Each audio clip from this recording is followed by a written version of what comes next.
on Saint LFCTV with your boy Saint. You know what time it is, bro.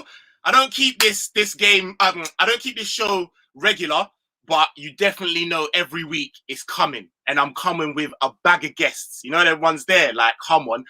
This time we've got some techie things to be talking about. Obviously, we know what happened yesterday, and some of the topics, they're a bit spicy. So I thought it's only right that I got some controversial people who like to chat and they don't care. They talk with their chest out. You know what I'm saying? So yeah, boom. Listen, you know what time it is? We are about to get it cracking.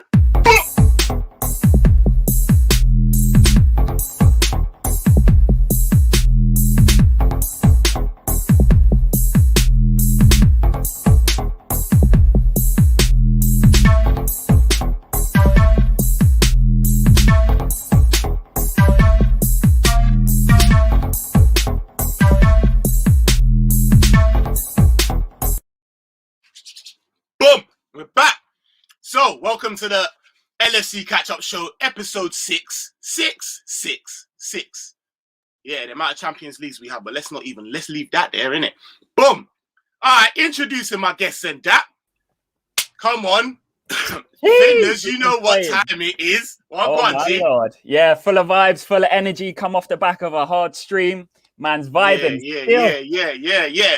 Guys, we just done a stream on Theo Woods' channel. That's actually going to premiere, I think, in about half an hour. So make sure you go over there, slap a like, give the young boy some encouragement because he's smashing it. Hey, listen, I like to call him the Preston B. Rabbit. My guy, bro, he's serious, bro. Hey, it will cook you, you know? It will cook you on the mic. You better believe it. My brother. Well, go on, Bizzo. What are you saying, G? Yes. How's it going? I'm blessed, bro. I'm blessed. All the best Good, to seeing you here. You good? Nice one for having me as always, bro. Come on. Open invite for you. And my guy, last but definitely not least, this one, he's always, you see them on the Coppish viewers, bro, just taking time, etching everyone out. Like, listen, this is what I got to say. Get me. Man like JoeKay, what on? Was good. Good to be here. Good to be in a debut show for the catch-up show. Very excited to get into some Oh, my days. Joe, this is your debut, isn't it? Hey, yeah, come on. Gang. So, guys, you know, Bizzo, Finners, we'll let you know, innit? On this show, we don't hold back. We just have a little catch-up, do you know what I mean? On what's been going on. So let's just get straight into it. Before I do, anyone that's inside, make sure you sub, please. Anyone that's new, hit the sub button. Give us a little like because it goes a long way. John Watt inside the place. Evening, John. We're here. I hope you're having a good one, my guy. Hey, big up Daz, bro. Each and every time. Yeah, Daz TV. Trust me. Make sure you're going on. Hey, all the pressure. Do you know what I mean? Bizzo's like 6-something. I'm like 6-something. We've been pounding it. We've been leaning on it. Wait, brother. Get that channel started now. He's you know what I mean? He's folded. So yeah, make sure you're going over there and you're subscribing. He's doing big things. All right, boom. And then last but not least, my guy, Jamie Lane. Brother, what's going on? Thank you for the love, man. And big up Finners each and every time. So, how we doing? Let me just get a collective. How are we doing today after what was, I called it an open hand slap. You know, them ones there. They didn't even have the talcum powder. Yeah, the talcum powder. Didn't even have the decency to ball their fist, bruv. Just, you know, them ones there. So, listen, how we doing today? Finners, I'm gonna kick it to you, man.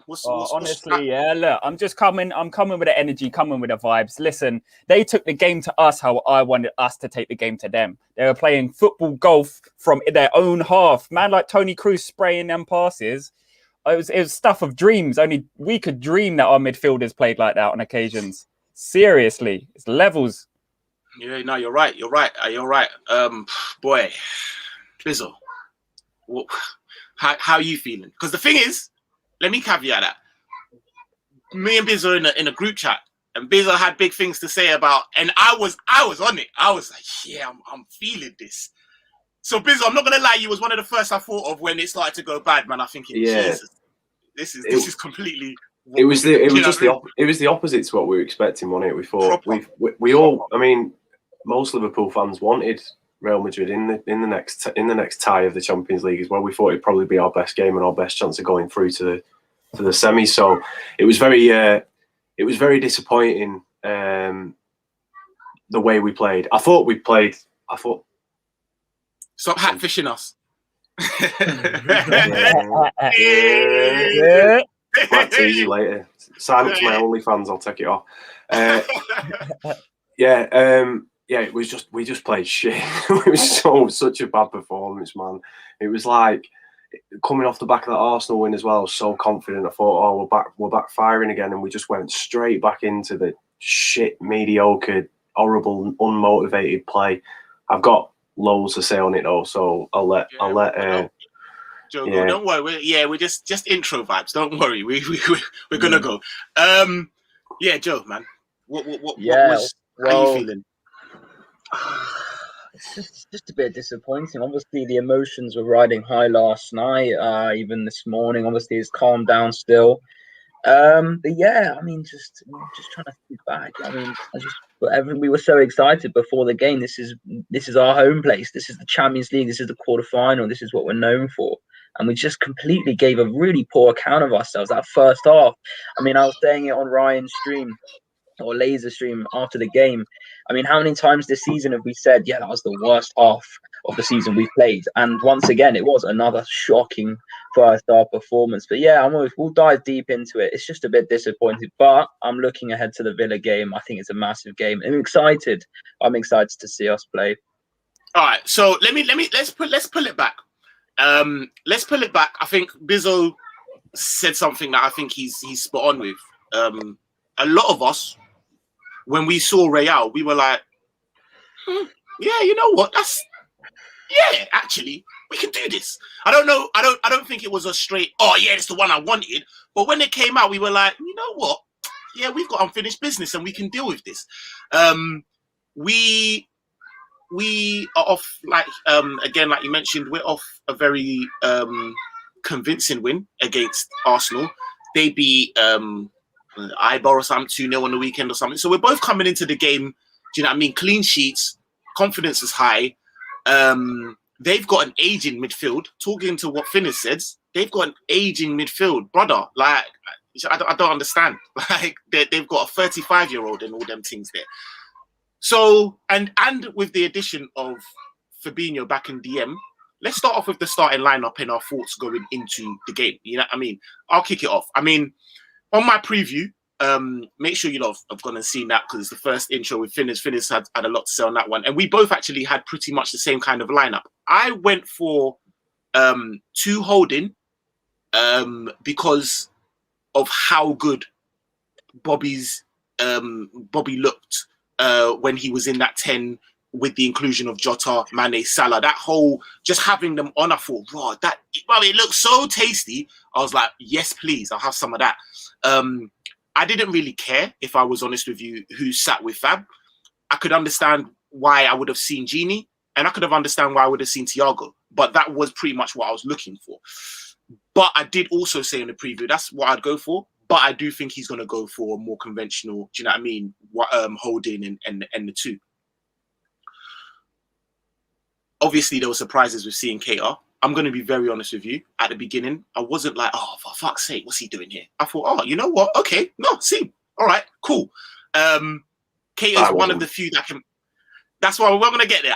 Keita's, for me, was one of the few that I thought could break lines, could carry the ball, and do it a little bit more, do it with more urgency than a Gini Wijnaldum.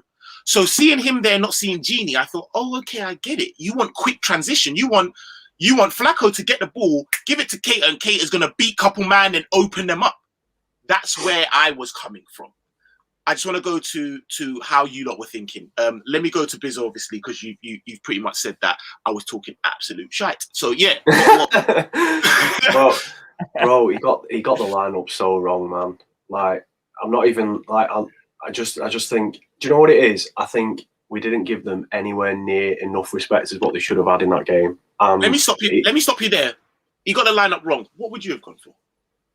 What was you hoping to see? There was two things that pissed me off the most about that game. Yeah, the the two main ones were the fact Keita started, because he shouldn't have started in that game. It's too big of a game to put him in after not being included so many times over the course of the season. You can't just put, as classy as he is on his day, you cannot put him into a quarter-final away at Real Madrid.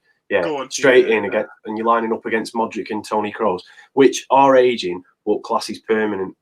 And that's the end. That's it. And it showed last night. They both outdid us, two 30-odd-year-old blokes. It ran that midfield last night, and that was just down to the class. It wasn't down to like outrunning us or outpacing us. They were pinpoint accurate with passes. They just did everything right on the night. So that was the first thing. Keita should not have played. Thiago should have been straight away. I don't know why you drop Thiago on a game like this when he's he's perfect for this kind of play, this free roaming, controlling the possession, nice tempo football, maintaining, keeping the ball. That was one thing we didn't do last night. Every pass never connected. I genuinely thought the pitch was tilted to one side at one point, because we kept putting it out for a fucking throw-in on the left-hand side for the first 20 minutes. I was like, what is going on with this? How can you not find a pass down the line to your man? That was the one thing. Thiago should have been in that team. I don't understand why you drop him for a game like that. And the second thing is, just stop making Gini Wijnaldum captain of Liverpool while he's about to leave the fucking club. It pisses me off. I have this argument with everyone on every stream. Yeah, he's not a leader for number one, and it proved last night.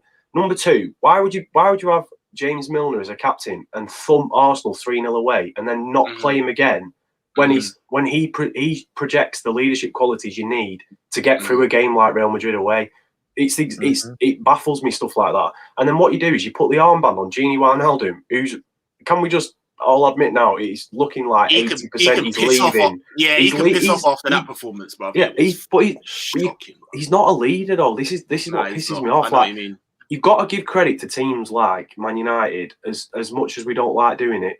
They signed Harry Maguire, and he's pretty much instilled as captain straight away, and that's because he's a leader. And if we didn't have Henderson, Van Dijk would probably be in the same position as, in my opinion. Like, I'd just say, do you know what? I mean, at times when we don't play Henderson enough, I do think we should just bite the bullet here and give it to Van Dijk, because he's ever present and he's. Yeah, I don't know what's gone on with that. Why has Gini? Is literally Gini got it because of term of service? Apparently, right. It's because the players nominate who they want. This is something I read. I think that the players nominate who they think would be a good captain when it gets that far down the pecking order. But that's not how it should be. That's not winning. That's not winning mentality, bro. You don't. No, it's not. This is one thing that pisses me off in football. It's like longevity is rewarded, and it doesn't have to. It shouldn't have to be rewarded all the time. Like, fair enough, if you've got a player that's at your club for a number of years, yeah, they deserve a certain element of respect. They don't deserve to be leading the fucking team out in one of the biggest games of the season when they're not qualified as a personality to be able to do that job. And that's what gets to me when people like Gini Wijnaldum are installed as captains for games like that. And it might seem like a minor thing to a lot of people, but to me, captain's massive. Like, he was not doing any shouting. There was no vocalization on the pitch. There was no organisation. He wasn't even having a good game. He wasn't even leading by example. This is the thing with Henderson. Like, when Henderson plays, people say like, "Oh, he's a shit footballer," or whatever they want to critique him, and he's all vocal. But that's part of his game. That's part of his CV, is the fact that he can control a game just by shouting and being present on the pitch. And it's madness that you put someone like Gini Wijnaldum, who's not vocal at all. Like, you never see Gini Wijnaldum like running up to the ref and arguing with a ref or anything like that. It's just. It's madness. That was the one thing that really annoyed me about last night. It's just like you're accepting defeat already by, like I said, it reverts back to you're not giving the team enough respect by putting that guy as your captain and then thinking that Kroos and Modric are done for when they're not, because they've won this competition more than all of the players on the pitch 100%. Combined. Yeah, no, they were the two main things. There are a lot of other things that I will discuss, but I don't want to go into. I'm sure we'll touch upon them. Just picking up on what you said before I go to you, Joe. Number one, I don't think Harry Maguire is a captain. I think he's shite. I think that they've given him the captaincy because he's. But I get what you're saying. I do think he's more of a captain than Genie. Now you said that it's the decision that they've the gone fact with. that he's only just joined and he's been given the armband straight away, and they've said, right, listen, he's captain. That's it now. How it goes. And sometimes I do think we should have done the same with Van Dijk, because the impact Van Dijk has had on that team. Yeah, I think this is what I was saying last night. Robbo should be in that position. He's Scotland captain, for fuck's sake, and he drags Scotland through games, and they're a shit team. They're a really bad team, and he drags them through and gets them results. And he's that's the vocal kind of play. Yeah, absolutely, and that's the kind of play you want your team. You don't want Genie Wijnaldum just because, like, will he stay? Will he go? Let's give him the captain arm that a couple of times, see if that sweetens him up. No, not doing any of that. We're here to win football matches. It's not a winning mentality catering to players like him. No matter how good he is. No, you're right. I think you're right. Right. I think you're right. Number one, I do. After hearing you say it, I am like, why is Genie getting the captaincy when it is so obvious that he's going, regardless of anything else? Even if he was fucking Henderson as a captain, he shouldn't be getting the captaincy, because you should be looking to deal with the problem once he's gone. What you're gonna do? Let him just keep on going until the last day when he goes, and then have to deal with the problem then? I get it. In terms of the Toni Kroos and Modric, I agree.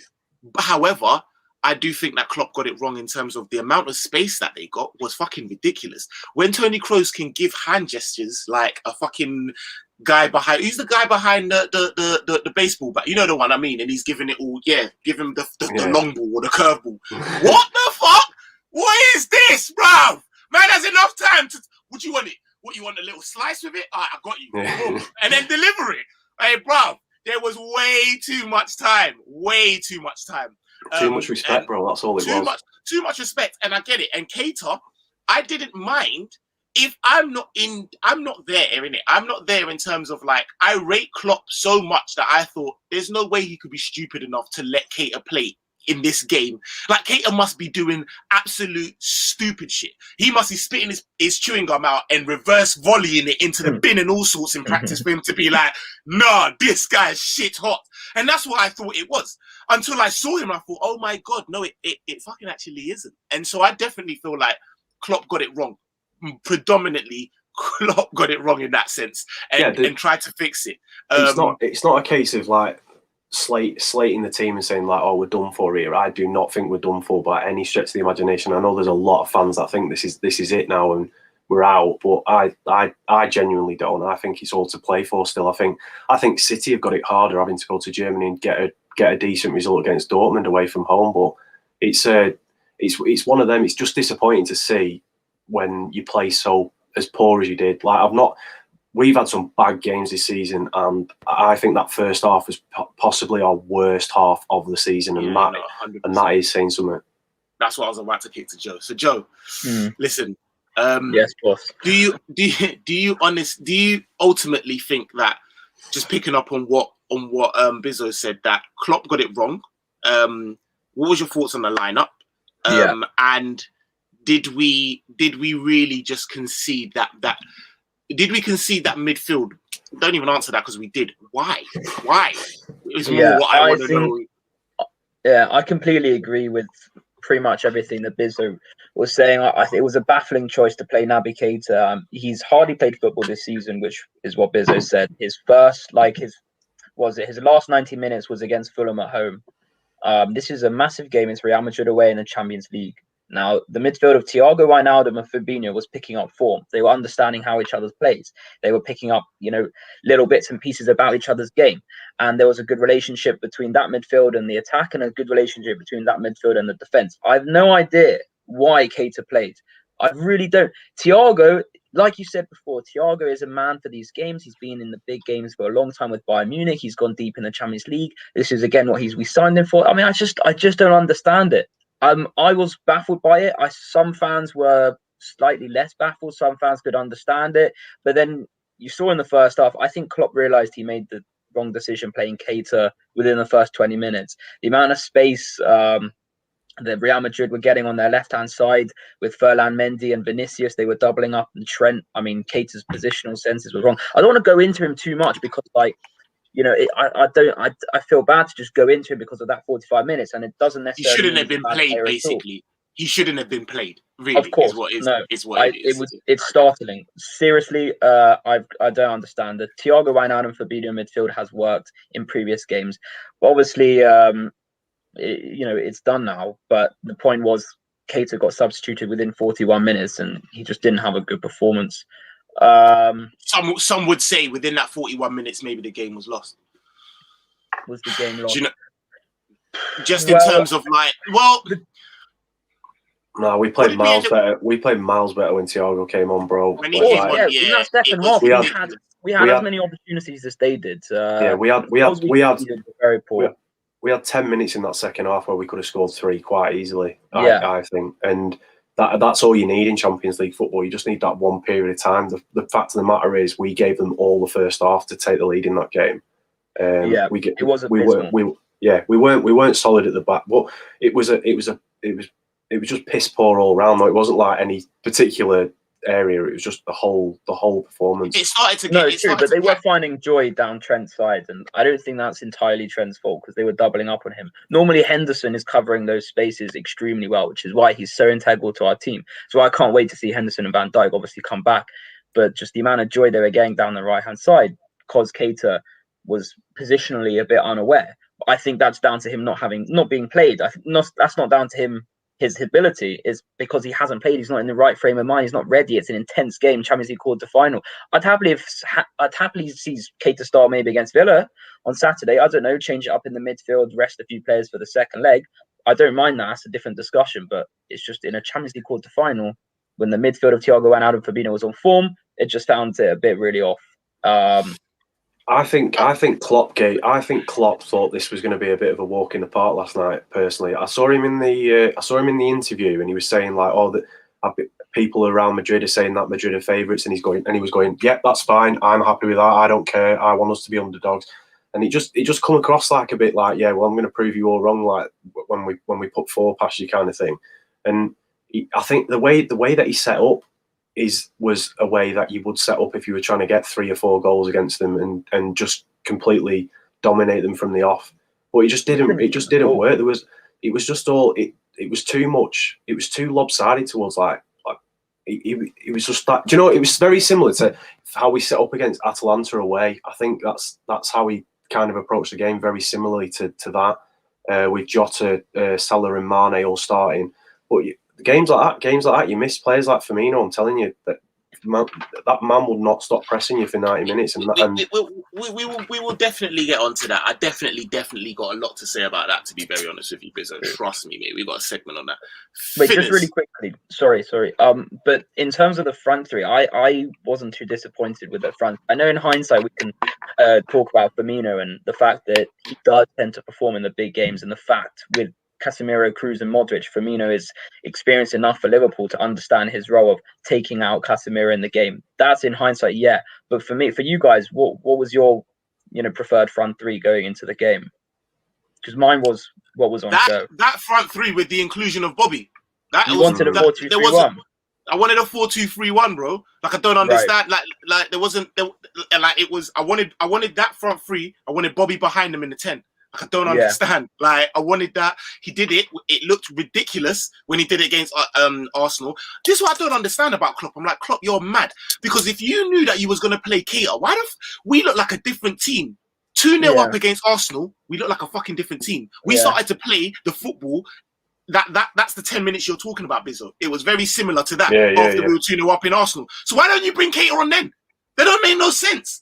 Why don't you bring Keita on then when we're 2-0 up against Arsenal, and then it wouldn't have been so mad. But you want to bring him in off the cold? It's crazy. Let me not even start. Finners, what was your No. It's mad. No, man, it don't make any sense, bro. It's a fair reflection of the game, bro. We've got Thiago, who is made for Champions League fucking nights, bro. What's the question?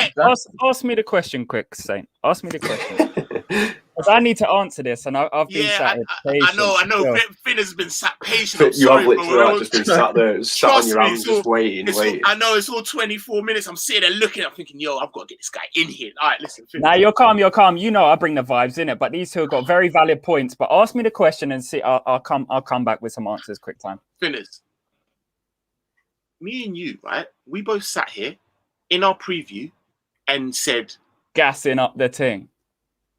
But let me just tell you, yeah. Why would he not do that? Why would he deviate from what works? That's the question. I'm gonna tell you, yeah. Basically, what it is, I don't think Klopp mugged off Real Madrid going into this game. You know why? I genuinely don't think so. First point is because Arsenal never threatened our defense in that game. Not at all. Yeah. Not you're right. At all. Yeah, there might have been a bit of fumble here and there from Alisson, and there was a couple goal kicks. Yeah, but still, in the grand scheme of things, 90 minutes of Premier League football against the Gunners. Yeah, they didn't test us, and then we went into that game. Yeah, we went into that game, and I firmly believe that Jurgen Klopp thought that Real Madrid were going to play free at the back. And I feel like his decision to put Naby and try and stretch the lines, rest Bobby, because let's not forget, yeah, Bobby actually featured in the game against Arsenal, yeah? Who knows what his fatigue levels were saying? Obviously, he didn't go away to Brazil. Man should have been fit enough to play in that game. Let's just get that straight, yeah? I genuinely don't think that Klopp was mugging it. I don't think he was mugging it. I think he was expecting a free at the back, and we were going to expose them out wide, innit? But they just before the lineups got announced just before the game, yeah. Everyone was shook. But can I just hold you there? Can I just hold you there? Yeah. These men have won the Champions League 13 times. Zidane is not a mug. Why would he play into your fucking hands? Like to play free at the back to allow you to exploit the wings. It's just it's playing into our hands. Like what, exactly. It was a bit 11 games unbeaten. 11 games unbeaten. Not beaten since the 30th of January. Yeah, that's like 3 months. Yeah.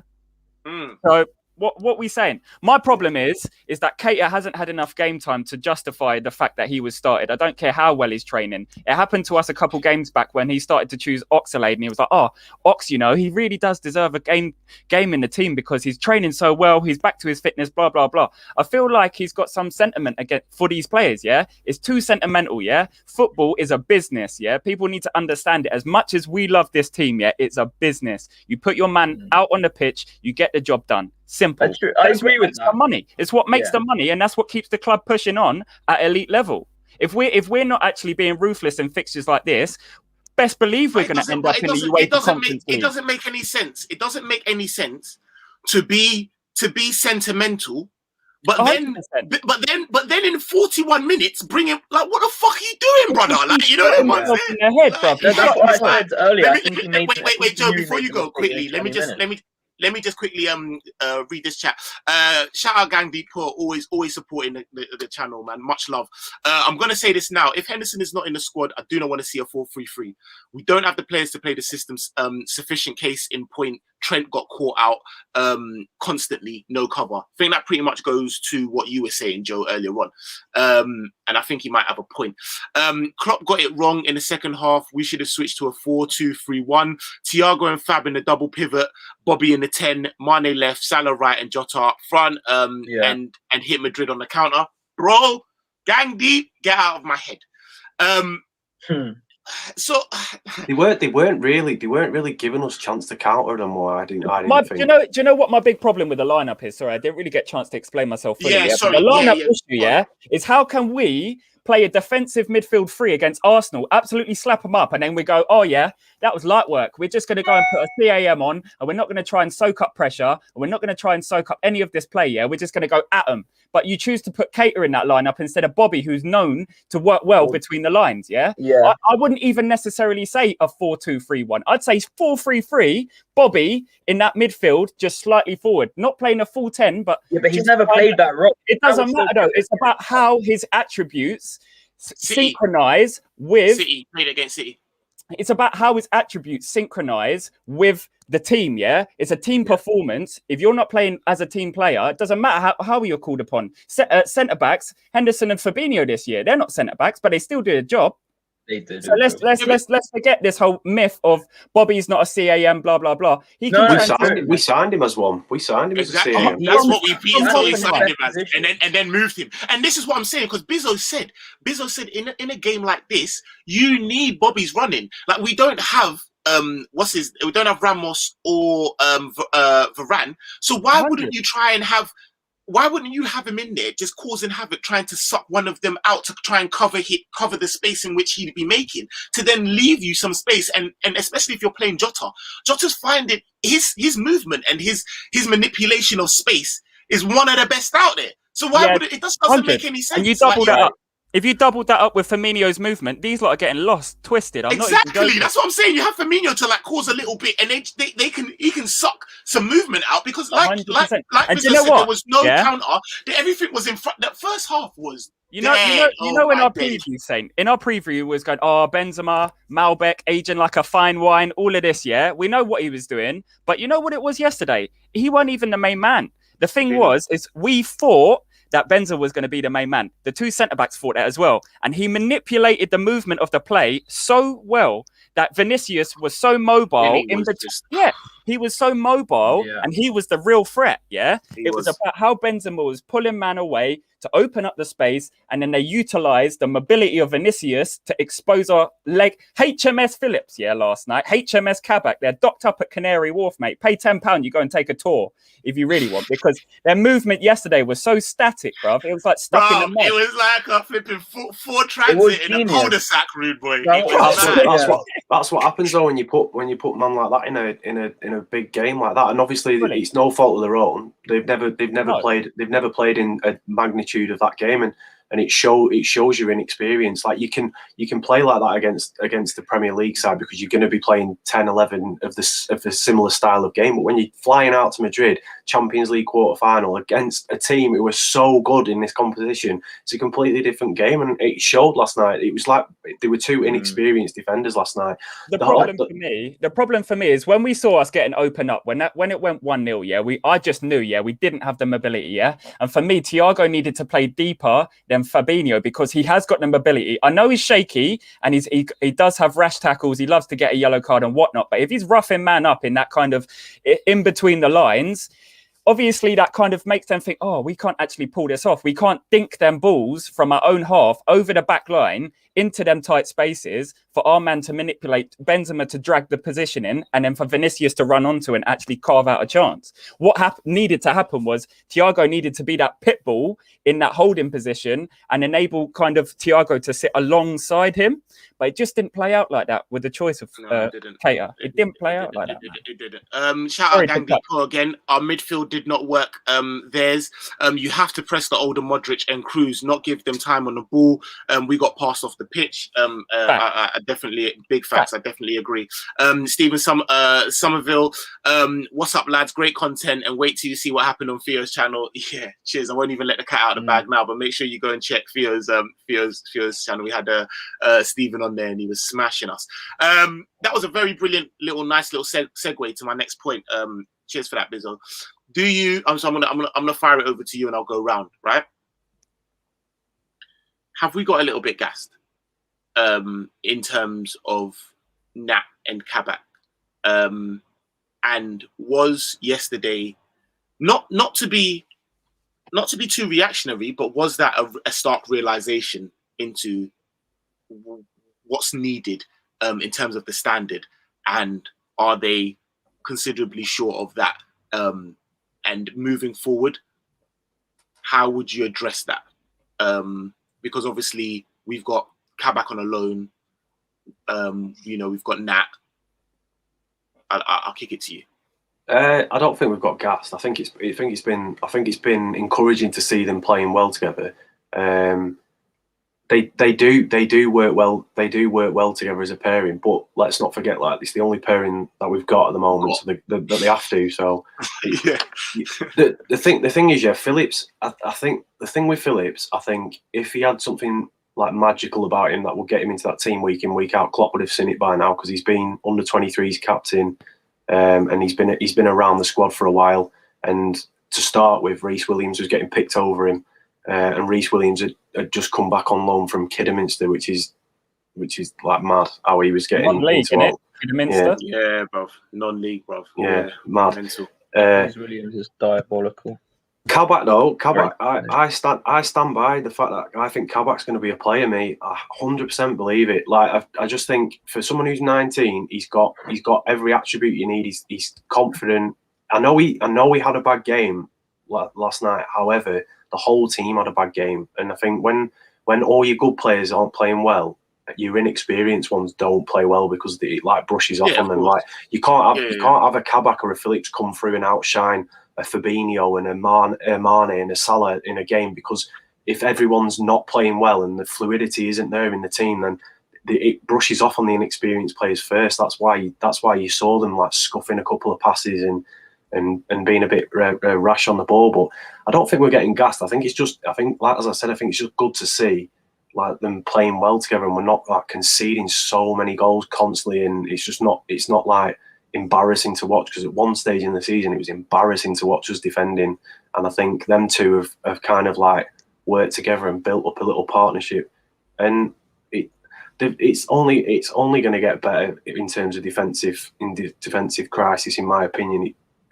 It can't get. The only time it can get worse is if one of them get injured for the rest of the season, but even then there's only a few games left of the season anyway, so it's not the end of the world. It's not like it's happened in November or December again. So it's one of, I like Kabak. I think Kabak will stay. I think Phillips is going to be very hit and miss as to whether he goes, especially with the talks of us potentially signing another centre half. I definitely think we'll sign Kabak because I think it's a no-brainer at 18 million. I think to get a player at 19 years old who has shown the qualities as a centre half, and the partnership with him and Van Dijk just excites me already. So I really want to see that, and I think Van Dijk will bring the best out of him, and he'll turn into a player in no time. That's my personal opinion on Kabak.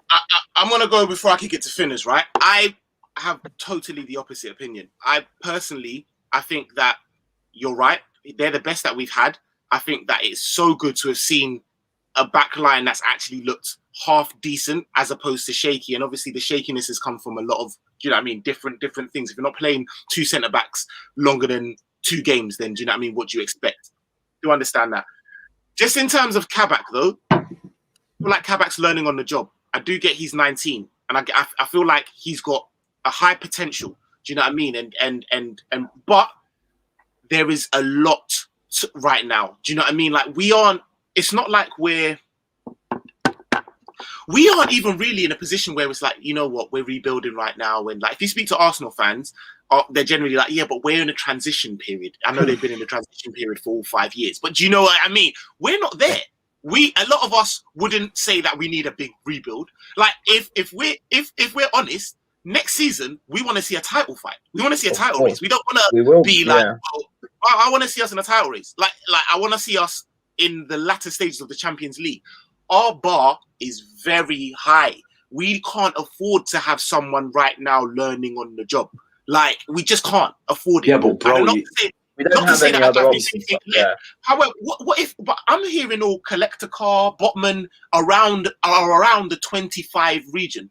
Then it makes more sense to get a man who in that game could actually play in his own worth. You're saying that, and I agree with what you're saying. Because of his inexperience, I wouldn't expect Kabak to be playing any better than he did, considering how the rest of the team are playing.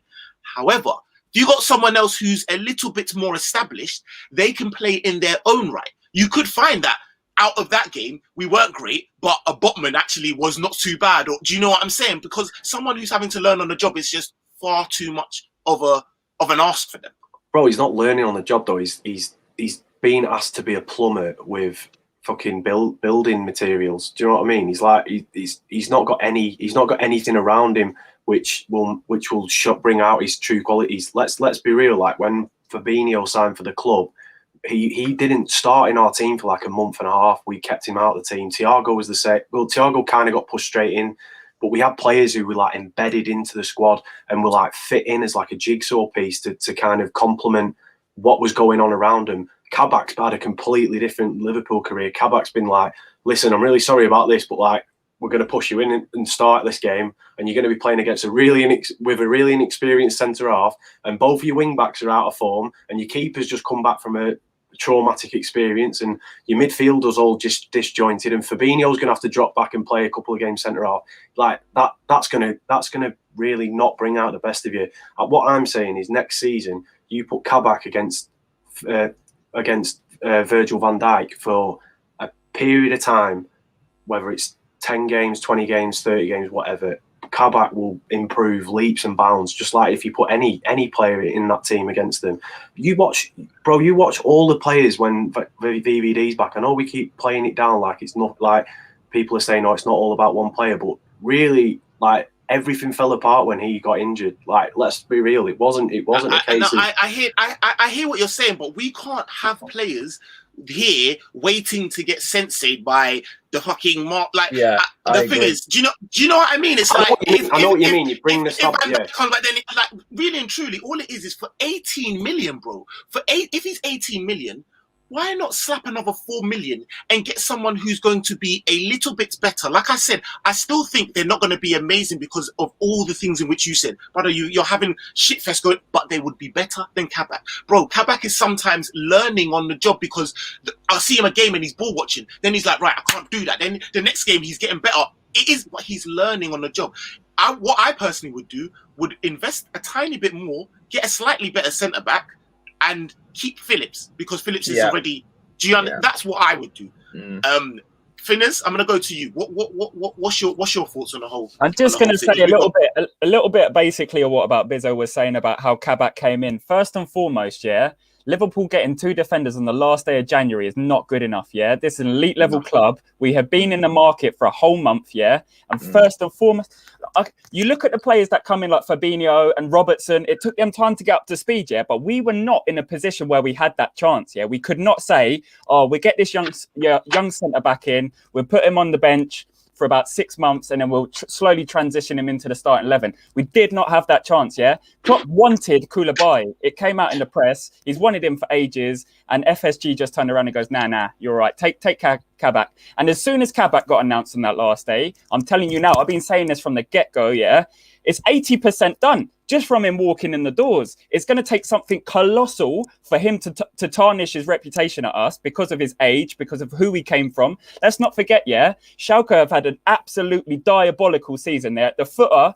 of the Bundesliga. They're looking to get relegated. Mustafi and Kolasinac have gone there. Their wage bill is ridiculous. He will not go back to Schalke. End of, period, And they're looking to get relegated. He's not going to go to a Bundesliga 2 outfit. So 80 to 90% done in my opinion, Another thing that I've been hearing on various other fan channels, big shout out to LFC Day Trippers. Apparently there's a reliable source to say that Arsenal actually showed interest in Kabak, and the representatives have turned around and said, nah, Liverpool are going to keep him. So let's just consider that as a done deal. In my opinion, like, I'm thinking about it pragmatically. Our situation is so diabolical in sense of centre-back. We also don't know how bad these injuries are going to impact their form. So Gomez coming back and Van Dijk, it could take them 3-4 months of the next season to get back up to speed. So I don't even think that we're going to have a title push next season.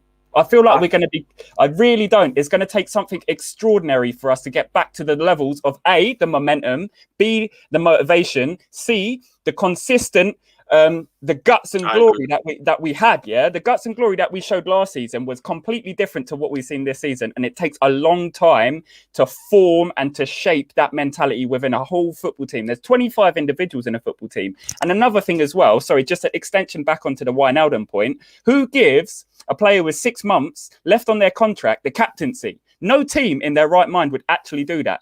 I think Robbo's way out deserving of the captaincy armband again, and over Genie, because there's no way possible that I personally, if I was a manager, I would not be having a guy winding down his contract, looking to leave. He's not winding down.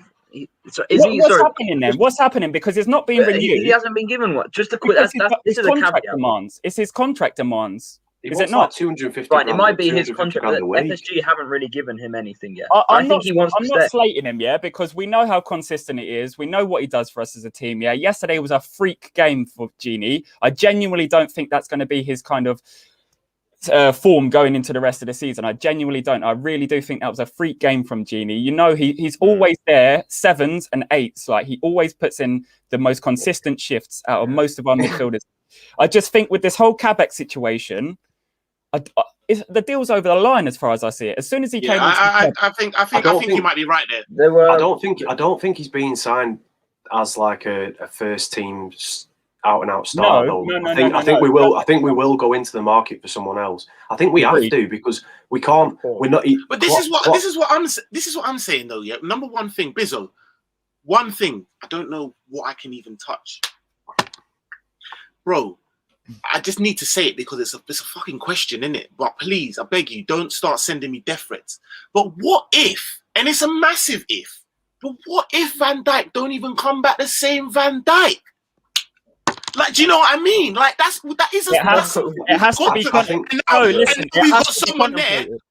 That's why we signed. Now we've got someone there, and that's why we've got someone there who's sitting there like, mate, I'm just waiting for you to sensei me, and so like I'm saying, like, and we've got owners that don't want to spend money. Why wouldn't you keep someone you don't have to spend? You keep someone that's free because you don't have to spend money, and then actually get someone half decent. Do you know what I mean? Yeah, well, this is the difference now. This is the difference now. They have to spend money now. They're in a position before where they didn't have to in the previous seasons. They bought certain players and got good deals for these certain players. We're coming off the back of a crisis now where we have been so far away from a title-winning side, which is unbelievable. You have to spend money now. This is like an ultimatum as owners. Like, you can't have a penny pinching summer now. You're gonna have to put your hand in your pocket and sort this mess out. And it's not a sell to buy bollocks, a proper investment with their own money, and actually have a net spend that's more than 50 million for this specific window. Fully on board. Yeah, can I weigh in on the Kabak thing? Yeah, by all means, go ahead. Yeah. So the first point was about, are we getting too hyped about Nat and Kabak? Well, I've seen quite a lot of people get hyped about them both. I think, well, 3 games into Kabak's tenure at Liverpool FC on their Facebook page, or whatever social media, they put up a 90-second showreel of how good Kabak has been. I think that was the most bollocks thing I've ever seen, to be honest. Passing to Nat Phillips sideways and passing back to Alisson and winning a header doesn't make you a good player. I'm not saying Kabak's a bad player, but I think that's an example of why hyping up your players to another extreme. Do you not think that they're trying to validate the fact? They're trying to validate. Yeah, but that's 100%. Yeah, that's fine. They're trying to validate it, but that's insincere, and I think that's a load of bollocks. That's just how football clubs operate, though. You know, I've been doing that. It's hyping up the players. It gets the fans too excited to think a player is much better than they are. It's just a bit unnecessary. But I think Nat Phillips currently is a better centre back than Kabak. I find him more reliable. I find him more secure. I think he is more of a leader at the back than Kabak is. Now, that's probably to do with age and experience, but that's just what I observe at the moment. The thing is, I want to judge Kabak properly at the end of the season. I still don't think he's had enough games to be judged properly. I think he's had some bad games and some decent games. Like you said earlier, there's been several games that we've won where our defense hasn't really been tested. Last night was probably the first game where Nat Phillips and Kabak as a partnership properly got tested against elite players. And did they pass the test? No, they didn't. And that's probably what we expected, because we know they're 4th and 5th choice defenders. But in terms of the defensive lineup I'd like next season, I definitely don't want to see Kabak play alongside Van Dijk. For me, I just want to see Gomez and Matip come back.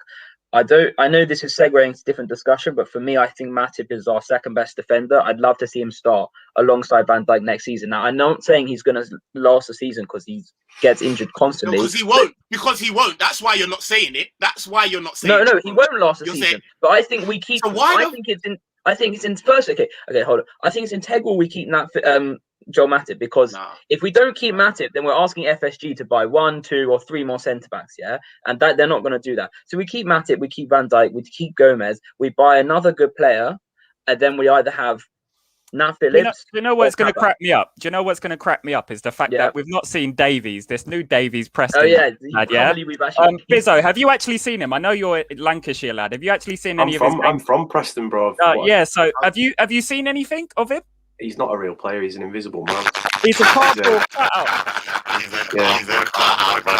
telling you, he ain't gonna back these, and man just falling down, and that is a shadow. Hear what I'm saying, Joe? We don't, bro. Yeah. No, Matip needs to fucking cut straight No. because of trust me. He hasn't Trust got me. next season. He has not. Bro, he's finished, bro. He's Why? finished. No, His he's not. hamstrings, He's just gets his injured. We hamstrings have to are like keep this. I like this, yeah. Joe, This is a bad thing. Right, Nick. Bro, let me Why jump in. can't? Do you know what Joe. he can do? Strengthening pre-season, a strengthening Fuck summer. Okay. man. He's not Get going out of away. it, what the cat has been doing. Joe. No. I Joe, don't think we should get rid of Matip at all. Joe, listen, yeah. You know how Yeah. FSG run the club. If you want a defender who's on $100,000 a week, spending 8 months of the year on the injury bench, Trust me. then do it, bruv. But don't expect us to be pushing for titles. Don't expect us to be pushing for We keep Champions him. League places. What's the point of getting rid of him? You need to Because cut you the can play dead defense wood defense because he's he plays. constantly injured, bruv. He can play football. Constantly But he wasn't He's- constantly listen, injured last he's season or the he's season before. It's admitted- this He's season. admitted himself that the Premier League is not the league for him. His body is not holding up with it, and he's Okay, going to so slow down. fine, He's fine. admitted that himself. Okay. So you get rid of Matip, and then so going into next season, then we only have 2 actually good centre backs. Who else you buy? Give me 2 extra. No, hold on a second, right? That's disingenuous. I'm not going to let you do that. Go Van Dijk and Gomez. And if we've had till this time, I'm not sitting here saying that Nat Phillips is the truth, either or Kabak are the truth. I'm not sat here and said that. But if we've held 3, like regardless of what those games have been, if we haven't been, they've still had clean sheets and played half decent. They've had half of the fan base. Yeah, Nat Phillips not knowing where to go. So then you can't just say, "Oh, he's shit." No, he's not shit. I didn't say And another thing, I never said Phillips was shit. I never said Kabak. No. But I'm just saying. saying So then we don't have 2. So we have 2. We have 2 very good defenders. Yeah. We have one. Rotate, We have to one rotate. backup. We have one backup Yes, defender. yeah, that's what I'm saying. I didn't say that bad. And then Matip fetches a feet, and he's the person you're going to go and replace. So then you have 3 good defenders and 1 backup defender. What's so bad about that? You're freeing up the $100,000 a week as well. Let's not forget that. You're freeing that money up. But what for I'm another saying is, if individual you to get rid come of Matip, then we need 2 centre backs to be purchased in the summer. You don't Kabak? need. No. We only need one. You only right. need one. This is how it'll go. Right. We'll get rid of Matip. I genuinely think he's done for because I just think He's finished, in a team where we play so intense as we do, you have to have players that are genetically able to last long periods of time. It's completely shown with this season. Like, and seasons are getting shorter. Yeah. Do you know what I mean? They're compacting more games. The guy retired from international football at like 28 because he couldn't hack the schedule. No, it wasn't. It was to do with the falling out with the Cameroon international. Yeah, he didn't like Cameroon. He didn't like it. He wasn't able to keep up with it. But you definitely can't keep up with the league. I know that much. Yeah, bro. Like I definitely know that much. And for he can. It's not in terms of playing. He can in terms of playing ability, but in terms of we're not arguing that he's a bad player. We're not arguing he's a bad player. He is good. Okay, fine. You get rid of Matip, but what? So what I was saying, I was on your wavelength before. But you have to get someone in as good as Matip. Of course. What me and And then Bizzo you saying. need another He player. has to be. Otherwise, no. But so that if you let's say we get someone as good as Matip, so we have Van Dijk, Gomez, someone as good as Matip, and then you have a conundrum where do you keep Phillips or do you keep Kabak? No, that's 4. But that's what you're going to have to do because of FSG. That's the problem. I agree. I would keep Phillips, but that's 4. Are we getting off this? I genuinely think both Phillips and Kabak will stay because let's be fair, yeah? Phillips has been more than accustomed to playing in the youth academy until this injury crisis. He knows his role in the squad. He knows this is a temporary role. Man sitting on 65k a week, he's not going to complain about it because there's not many other suitors that are going to say, oh, Nat, do you fancy coming over to Burnley on 70k a week? It's not going to happen, bro. Yeah, no. I think Nat Phillips should definitely stay for me. I never said a word about Phillips before. I think he's a good squad player. I think he's shown himself in the Premier League. And that's what he is. Exactly. You hit the nail on the head. Then you need someone like you said, squad above player. Nat Phillips and above Kabak. You need that third player to, if you're going to get rid of Matip, replace Matip. We're literally seeing news come out daily. We're being linked with Kanate. I read the fact that he had a medical. I mean, the reports today said we're not getting in Kanate. We're literally. Can I quickly just read a couple of comments very very quickly, right? Shout out Mont's Big Six Bants. Man says not too many CBs better than a fit Matip. You are 100% right. The only thing is facts. It's big facts. But a fit Matip is becoming more and more rare. Like it's not in terms of like 6 games. bro, you got to remember that we've sat here and said that the reason that we've been so lackluster in terms of our back line is lack of consistency, and consistency is key in a defense. How the Ross are you supposed to have someone who's injury prone and you're gonna be consistent? It doesn't make any sense. But bro. do you not Like, think he should be kept as a squad rotation player, then have Gomez and Van Dijk in the normal too expensive, bro. Too expensive and too good and too expensive for that. Even if the Konate transfer was going ahead, he would probably be on less than what Matip is on, and that's the way. 100%. That's how you'd view it as a business decision. He'll play more. Konate will probably play more games than Matip over the course of a season, and we'll be able to keep him for longer because Matip's like 29, 30 now, and his wages will free up to spend on someone. Joe, let me just shout out Gang Deep Poor on this one, yeah, because I've said this plenty. The best ability is availability. I love Matip, but if he can't stay fit, well, he's a big liability long term, bro. Big up Gang and massive, big up massive, and that's what we're saying. What about? Sorry, let me just quickly fire through these comments, man. A 50% VVD is better than Kabak and Phillips together. Shout out Haroon Pash on that one. I've seen news on FSG see Kabak as a cheaper option than Konate Ibrahima. Not sure about that one. Nick, what you're saying is great, but Phillips isn't good enough for backup defenders. Compare our backups, our backups bar Matip to Madrid. Yeah, no, I get what you're saying, and their backups being Nacho and the rest of it. Cool, but I do feel like in yesterday's game is a bad one because I do think, generally speaking, his positional sense was really, really bad.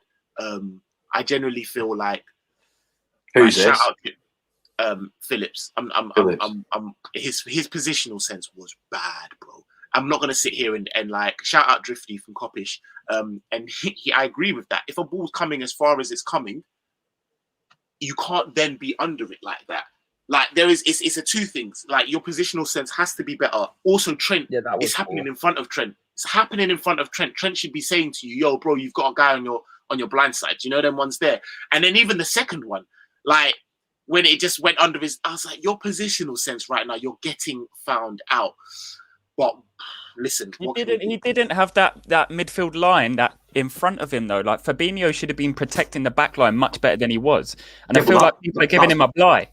That's because that goes down to the decision to play Keita though. Because if you've got a player like Thiago on, you can afford to sacrifice Fabinho and drop him a little deeper because you're still going to get that freedom in the middle of midfield with Thiago. And Keita didn't offer. Keita was just the wrong choice last night. It was just wrong. This goes back to my point though a bit. Why are we going to play a defensive three against Arsenal, a team that are not really going to do much damage, but then we're going to be? Oh, it just don't make sense. Like, can I just give the case for Milner? In the second leg, I just ask you guys really quickly, how do you? Okay, fine. I think I understand what your answer is going to be, but in terms of the second leg, or in terms of looking at Arsenal, I think it worked really well because Milner provided a lot of energy, a lot of industry in the midfield. He was able to press the Arsenal midfield. The amount of interceptions, the amount of tackles he made against Arsenal was very impressive. Also, he offers a lot of defensive stability to the inexperienced and Phillips. So I would have preferred Milner ahead of Keita. Agreed. I'll go one further. Not only that, more by playing Milner and Fabinho, who are slightly more defensive. Would you take that midfield against Real Madrid in the second leg or not? Preferably over what we've seen. But like I said, I'd rather see Bobby playing in that kind of deeper role, 100%. But for Milner, the fact that, do you know what it was? It was the way that Klopp used the tactics and the substitutions against Arsenal. He took off Robbo, slotted Jimmy in left back, and then Firmino played in the hole, and we decimated them. Absolutely decimated them. We gave them no freedom. We were smothering them in their half for about 80% of that game. But this game, they were pinging deep passes over our back line in front of the defensive line and just using Vinicius with the mobility. And we got knocked off. That was exactly how Fabinho would play balls through the middle of the pitch, central chips right through the middle. One of them he tried, and this is what I said. Back on the defensive question, just really quickly, can you then what is your guys 4 or 5 defenders that you would go with next season in the squad What are they? Van Dijk, Gomez, Phillips, Kabak, and Ben Davies. I don't see any need to bring in literally. Because if what people are saying are like, listen. Oh yeah, of course we will, because we won the league with the same defense bar Kabak. Yes. No, of course, but with the squad depth, Gomez won't stay fit. Everyone's so next season, everyone's going to be fit now, according to what you're saying about when Van Dijk is back and whatnot. No. So you said Van Dijk, Gomez, Kabak, Phillips. No, what he's saying is that he doesn't think that they're going to be any new additions. We're going to go into the next. I'm saying season. Okay, fine. No, but is your question what we think or what we want? Oh, right. Okay. What I would like. I'll go Van Dijk, Gomez. But that's not good enough. What you just said, you would agree with me, Finners, that what you just said isn't good enough. Yeah, that's not good enough. No, it's not. I would get rid of. Agree or not? I would get rid of. I personally think it's a bit of think and hope. I would get VVD, Gomez. I do think that Phillips, even though he's a cardboard cutout, will still fetch a bigger fee than what we paid. And I think that FSG are on that height. So they'll get something for him. And it'd be a case of either Kabak or Phillips for me. Me personally, I'd keep Phillips because, like I said, I'm thinking in the eyes of FSG. Like, Phillips is free. It don't make no sense. Like, we have Phillips in it. And, like, we're not having to... And then we only need... I think we go into the next season with 4. I don't think we go in with no 5 CBs. I think 4. And we'd get a... Botman, collect a car. We have to get someone that's of the standard of Gomez and Van Dijk. I genuinely don't think FSG are going to do any business. Like, really, like if what we're thinking is Davis came in, hasn't had a game. If Bizzo's saying that Fabinho came into the club, took him 6 months till he actually got his first game. Imagine if we see Davies come into the side and actually look all right, like how exactly the same as how Nat Phillips has looked for us next season. What would the fan base be saying if that was the case then? Then we're it's right. a bit weird. Then we'd be all right. This is what I'm saying. We'll be all right. That's exactly what most of the fan base would be. So the fan base would be like, "Oh, we're fine. We're all right." That gives the exact reason why I said what I did just then, because that we would be all right. And that's what we keeping Ben Davies or not? We don't even know if he's on an 18-month contract. He literally hasn't played a single game. He's been training with the team, and it looks like he's actually training up with the first team now. He's getting games for the under-23s. That's fair enough. That's fairly optimistic. If he's getting embedded in, then fair enough. I understand your point of keeping him. I don't think he's good enough for us, but I'm just seeing it how the club are viewing it. Let's be. If we're going to get rid of Matip, I want to sign someone just as good as him. Let's be real. Let's be real though. When you're looking at your 4th and 5th defenders, you don't need them to be outstanding. in any team. That's the thing. Your 3rd defender does need to be pretty good. Your third definitely. The one that sits on the bench has to be. Well, that's the one that we're getting. That's the one. That's the one up for question, whether it's a signing or whether it's Matip. I think it will be Kabak. I think it'll be Kabak. That's why I wouldn't agree with that at all. No, so I'd agree with what you're saying. No, that's fair enough. You wouldn't agree with it being right. Yeah. Nor would I. On this badge, nor would I. See, I think Kabak should be personally. I think Kabak should be 4th choice. I think we should sign someone to be 3rd choice, and I think obviously Van Dijk and Gomez are your 2 main ones. That's what I can accept that, but I just think this 3rd choice then has to happen. Because if what you said, Finners, if what you said with what you think originally, then I will not be happy at all. Having Kabak, Phillips, Davis, Van Dijk or Gomez, no chance. Look at City. They have Ake and Stones or Laporte to come off their bench. No way. We have to get that 3rd good quality sense back. Botman, Canate, even if we're not linking Canate anymore. Resolutely. Right. Guys, very, very quickly, right? I'm going to keep this going for literally another sort of 10 minutes and then we're gone. Literally. Very, very, we can last the whole evening. I don't mind. Nah, I know, but I got a couple of things in that. So, and I did say to Bizzo and that I was only going to keep an hour. But very, very quickly, right? I'm going to explain myself, right?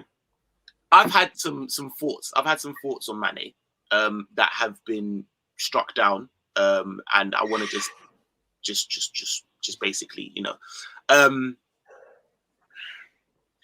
I sometimes jump the gun and I start, like, when I'm saying a lot of this stuff, it's because I'm thinking in the eyes of FSG. I'm trying to think of, I know we've got cheap owners, and so I'm trying to think like them. And I don't take the time to explain that. I just go in to start rambling what I'm saying, and people are like, what's going on? You know, then we're there. So I just want to take it back, because I don't want Mane sold.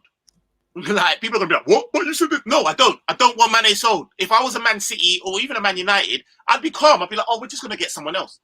But I understand. But I know the owners in which we have, and there's going to have to be some outgoing in order for there to be some significant incoming. That's what I think. Bizzo saying, boy, nah, they're gonna have to put their hands in their pockets. Bizzo, I don't think these masters are. I don't see it, bruv. I think you're right in terms of, and I hope you're right. I hope that as a club, collectively, we sit there, and if it don't go like that, we say, hey, listen, what's going on? And we kick up, fuck.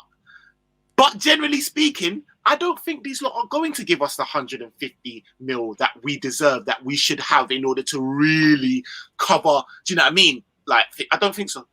So with that said, we're going to have a major outgoing in order to have a major incoming. We will That's anyway. That's just how it is. That's just how it. That's facts, bro. There's so much deadwood in. There's so much deadwood in the depth of that team, bro. Like there's a lot of players that need to go anyway. Yeah. And before, like my point is with FSG is that before they weren't. It's hard to say that they were cheap owners and they were stingy. To me, they were very business minded and they were very sensible with how they did it. They made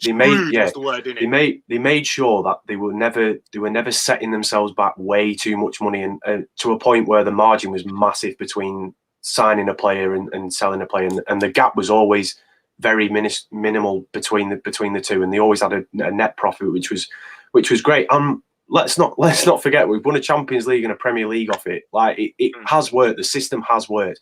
The problem you've got now is that we're in a crisis where we've had that many injuries. You have to take action financially, and whether or not this new deal with the company that's bought into FSG is included or not, maybe that's a telltale sign to say that there is going to be some movement. But this is when you'll see the owners as the proper owners. It's not when you'll see them as being the shrewd businessmen. Like when they know they have to spend, I personally think that they will go out there and buy someone who they need and who Klopp needs. It's all well and good going into the transfer market and saying, yeah, here's Kabak on the last day of the transfer market, but we've got a whole new season coming up now. That was so unacceptable, even still. And to be honest, if you take everything into account, the fact that you've got no fans getting any ticket money in for you, you've got absolutely no income coming in, you've got no like merch being sold, that kind of shit. One little thing, do you know about the Redbird investment, $750 million that's gone through? So I was actually speaking to another vlogger, Dave LFC Chats, so I heard from a little birdie that a good portion of that is actually going to be used to offset the damages incurred financially by COVID. And the second part to that is the fact that they're actually going to look at utilizing that cash for the Anfield Road end. And the third part of that cash, between 80 million and 100 million, is actually reserved for the transfer kitty. I mean, that comes from a very close source from Dave LFC. So I trust. I think they will. The reports are saying that they will properly spend this summer. And if they do, that's optional. Listen, basically, very, very quickly, if they spend this summer, leave Mane alone, innit? Give him the time to chill and cool, innit? But if they don't, no, we're not. Then I would. You're not saying. Listen, are you saying sell Mane and then replace? Yeah, bro. Because no, this is the reason why. Bro, you're not listening to what I'm saying, bro. No, I can't allow Bizzo, this. You understood what I said, innit? Like, I just openly said. Bizzo was saying the deadwood in terms of Origi, Shaqiri. No, and I don't think he's deadwood. No, I'm not saying he's deadwood. Sorry, maybe that's what. I don't think he's deadwood. But in terms of the shrewdness of business that we know them to be, right? We have to think about who's going to fetch what. You're talking about getting like Joe, this is what I said to you yesterday. We have enough players to sell before even considering trying to sell Mane for a massive. But we also have but you're making it out like we're cool and Mane is the only. We also have a bag of positions that we need to fill. Yes, like of those course. players need to go to those. We need, like, do you know what I mean? We need a Genie replacement. We need backup for a right back replacement. There's a few positions that we need to fill. So like in terms of like there's no talk of like getting. Like, we need a striker. Strikers are expensive, bro. Okay, That but 80, then 90 you've got million. lots of other deadwood players that one should first think about trying to get cash off before even considering having a big sell to buy with Mane. That's what exactly what this Right. Then why? That's exactly what I'm saying. But the only thing why is, selling Mane is even a conversation. because the thing is, right? It's madness. Finish. Mane is allowed so to do JK, it season. He hasn't even JK, been bro, we as bad as spoke people about make this out. already yesterday, yeah? Football, first and foremost, is a business, yeah? Mane is 29 years old. We've seen gradual decline in his stats. So how's it a gradual decline? It's just this season. Okay, so let's call it a sharp decline then. This season, still got 9 assists. A sharp decline this season. Everyone's been shit this season. I'm not having. Everyone has been shit, Joe. No. Wait, Joe. Let me land. I'm telling you, Van Dijk comes back, he'll be pinging it over to Mane. Mane gets 20 goals. Okay, I had to let him land, brother. You're living in dreamland with this whole Virgil coming back, fully fit, everything like that. You know how bad an ACL injury is, especially past the age of 28 years old, and how high the possibility of a recurrence of that injury is. So let's just put that out the window. Let me carry on with a Mane point. Yeah, Mane is 29 years old. He's got a few years to run on his contract. Football is a business first and foremost. If the guy's stats continue to decline, we give him one full season next year. And at this position next year, if Mane looks like dead food, they're going to capitalize. I'd say if he looks like dead food next year, it's going to be 60 million tops. I'm not even going to lie. That. Because I think I don't even really think if Mane has the season he's had this season, you get 60 million for him next season. I don't think that. It's a reach. It's a Bro, reach. It's a fucking reach. Let me say this, yeah, on Mane. First and foremost, especially at a team like Liverpool, when you have to build a winning mentality of a club, every player should be classed as not everyone's not indispensable. There's not one player in that team where you shouldn't have a player in your team where you should say, right, we're not losing him. We'll do anything to keep this lad. That should be the case with every player in the team, I think. Yeah. With regards to Mane, we have seen a decline. It's very evident in his stats that he has declined. Whether or not it's just one season occurrence, or whether or not it's because we're missing players or whatever we want to put it down to. However, someone has to want him first and foremost, which, given the fact that there's 3 or 4 players available on the market this season that potentially are very similar. So you've got Mbappe, Haaland, Sancho. You've got top players available in the market this summer, and let's be real, Mane's not going to be going to a fucking Everton, or he's not going to be going to a Valencia or a team like that. He's going to be, if he's leaving, he's going somewhere big, and it's going to be a very big jigsaw this summer transfer window as to who goes where. I mean, there's so many players, bro. Like Aguero is available on a free transfer. The possibilities are endless for attacking options. No one's giving me a case as to why we should sell Mane. Let me just. I didn't even. I don't think personally. I don't think we should. We shouldn't. Fine. Then we all agree we shouldn't. And I'm telling you, I'm very confident. For me, I think you guys probably are as well. Mane will be better next season. I agree with that. Can I ask you this though? Can I ask you this? He will. I agree. I think he'll be better than what he's been. But will he be as good as he has been? I just want to put that out there, devil's advocate. Will you see an incline on this season's performances? Yes. Next season. And I don't even think he's been that bad this season. That's just my perspective. But you see, that's where I think we differ. Because I think Mane has been god awful, and I need him. I need him to be a lot. You know, if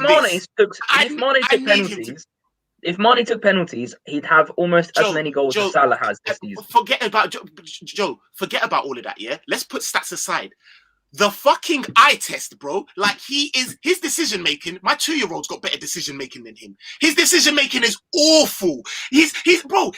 I think that's recency. That's because of last night. No, it's not. No, it's telling me the whole season. I've been saying this for one day, bro. Yeah. I feel like with some of our players, right, because of what they've done, we are very protective over them. I'm not being We're very like, oh, like, no, like, I've seen him this season. I Don't tell me you watch Liverpool and Mane is our biggest threat. Mane is our biggest creator this season. He has been. He has no one else does anything. Robbo and Trent don't fly forward. They're not creative. Mane is the sole person that can open it up, but no one in this whole team has been able to do that. Mane has to do a lot by himself. I'm not saying his decision making to be perfect. He overcomplicates a lot. His passing hasn't been that good. His decision making, I completely agree. But we're going in on Mane so unnecessarily. I disagree. Listen, I think our biggest threats have been Diego Jota and Salah. Thank you. And Salah. It's never been him, bro. He's not as good of a winger. We're having this Salah and Mane debate again. As Harvey Barnes. Harvey Barnes is a better winger than Mane this season. Big facts, bro. You need backup. I'm telling you, Harvey Barnes has been a better winger than Mane. Mane hasn't beaten his man all fucking season, bro. He has. No one. He has. It's not. You can't say that. Beaten his man. He's in front of him, and he's beating. He has many times. He has beaten a man. But he's not. He doesn't have the output because no one else is. The system's not working. There's no click. I'm not saying he's been perfect, but he has beaten his man. Joe, let's just one quick time. He's not been as bad as people saying. Let's just see Mane as an asset for the club. Yeah, if at this position next season Mane has performed the way he has, it's going to be squeaky bum time for FSG. Let me just tell you that for real. I'm telling you, they won't. If Mane's terrible next season, they don't want that. If Mane's bad next season, he'll hold on. I've just checked his contract. His contract ends in 2023. So if he's bad next season, that means at the end of next season, he'll have 2 years. No, 2 years. If it's end of next season, it'll be 2022. No. His contract ends in 2023. So 2020. So he'll have 2 more years after next season. So that's 3 more years. No, he'll have 1. No, he'll have 1. No, he'll have 1 because he'll be in that seat. He'll have that 22 season. Yeah, fine. He'll have 1 season. He'll be basically in Aubameyang's position. Just do you know? I don't want us to. Do you know what I'm saying? Like it's shrewd. It's one of them ones. But I do think Bizzo's right. Someone has to want him. We can still get enough. We can still get a lot from him. No, you can't. No, you cannot get a lot from Mane.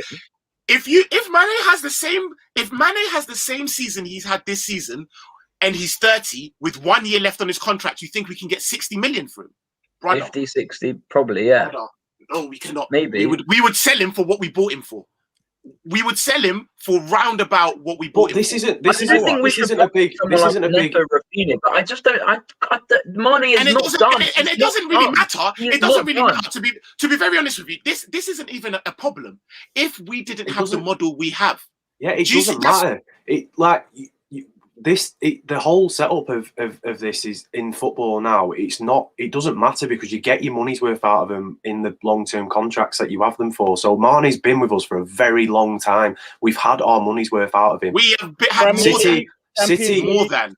City are losing their biggest goal scorer in a decade on a free transfer at 32 when he's still dangerous, and he would command a fee in the transfer market if he had 1 or 2 years left on his contract. It is not a big deal. Gini Wijnaldum leaving on a free is not a big deal. It doesn't matter in football anymore, this kind of stuff anyway. It's like when you're losing players like this on free transfers, especially when they're reaching an age of 31, 32, it isn't the be all and end all. It's like, look at Hazard, bro. Like Hazard moved to Real Madrid for nearly 100 million with 1 year left on his contract, and he's been on the injury bench for the whole season. And but then Sane and Finners are saying what I'm saying he has 1 year in his contract if he plays badly next season. It's going to be squeaky bum time, though, isn't it? But he should be playing for his future at the club, as should every other player. When Man United got rid of Cristiano Ronaldo, they were like, you know what, give me 1 more season and we'll let... Bruv, he was a leg man when they let him go. Bruv, he was 4 times what Mane is right now when they let him go. Like, it's a business, bro. You're sitting there like, no, we need... Like, I'm like, bro, like, we need to be more like... I don't love Mane more than I love Liverpool. I don't love anyone in this club. No player in that team is indispensable. No player in that team is indispensable. The only reason I think Mane is He's quote still the unquote, best as left bad. winger in the world. You keep him No, at he's fucking not. No, he is not this season. No, not he's this not. season, but he's allowed a couple of bad performances this season, like every single player. But he hasn't had You're a couple so of bad obsessed with performances the fact this that he's season. not going to This be is good what next I'm saying. season. He hasn't will. had. Hold on. He hasn't had a couple of bad performances this season. That's you being over generous. He's been poor this season compared to what we know him to be. Salah, I'd argue Salah's also been poor this season. Yeah, I don't think Salah's had a great season.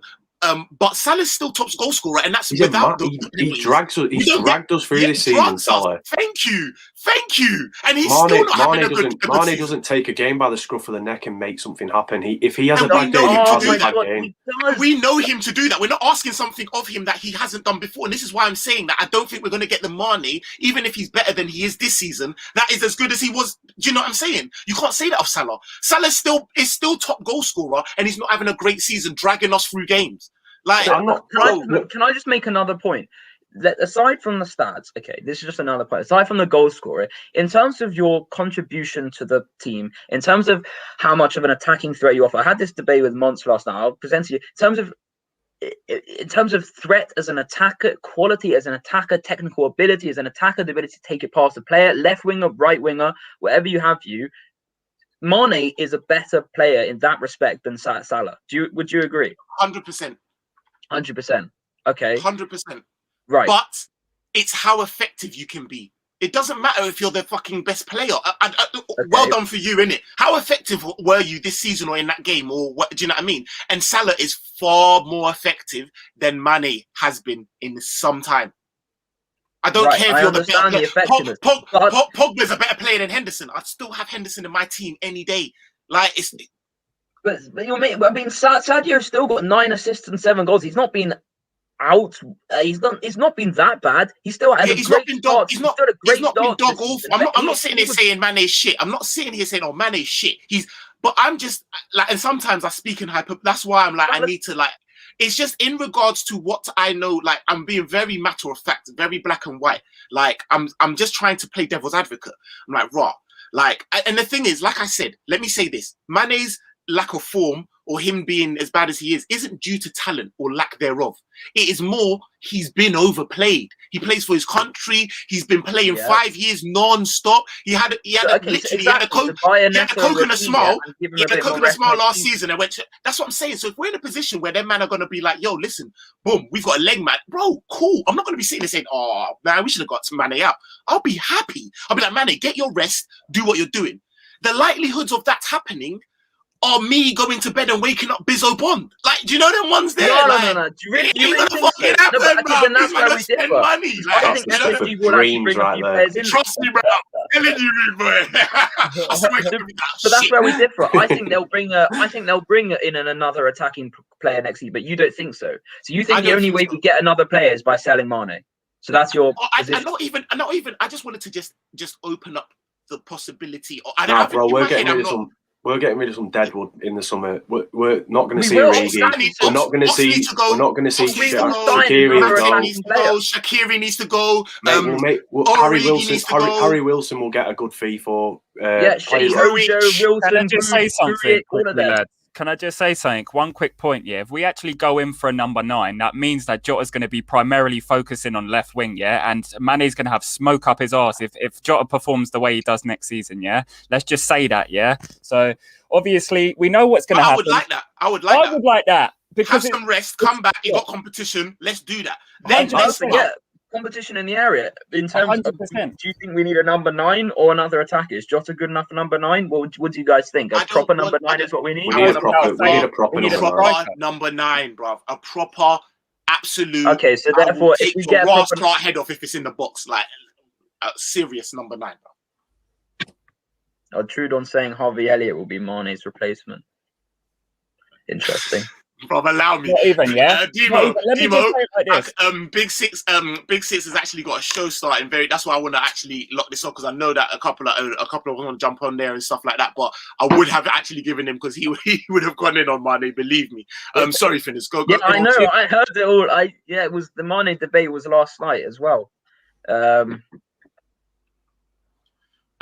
Deep Paul says Mane has been dreadful for 85% of this season. He looks a yard of two off the pace. He is running into cul-de-sacs, and his decision in the final third has been awful.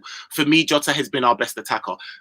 Mate, Gandhi, we should talk, bro. You know, it's like of course Jota has been. But when Jota's been playing, Mane hasn't been poor. To be fair, Jota's been like a lot fresher when he's been available. That's one thing that I will say. That's like true. every time Jota plays, he's fresh. He's not not playing off the back of like two seasons, and he's been ever present. Yeah. That's one thing people don't get with this team. Like, we play the same formation and the same players like 90% of the time. Like, there's going to be a time where everyone just burns out, and it happened to be this year where everyone just like couldn't take it anymore. I remember Klopp's first game when we played Tottenham at White Hart Lane, and the players were fucked after it because the way that he plays and the amount of running he gets them to do, it's madness. Like how much he emphasizes on running and cardiovascular fitness and bro, the pressing. How long and can you do that? Yeah, you can't do that for 3-4 seasons in a row. That's why, in a way, we need to ship out all of these players that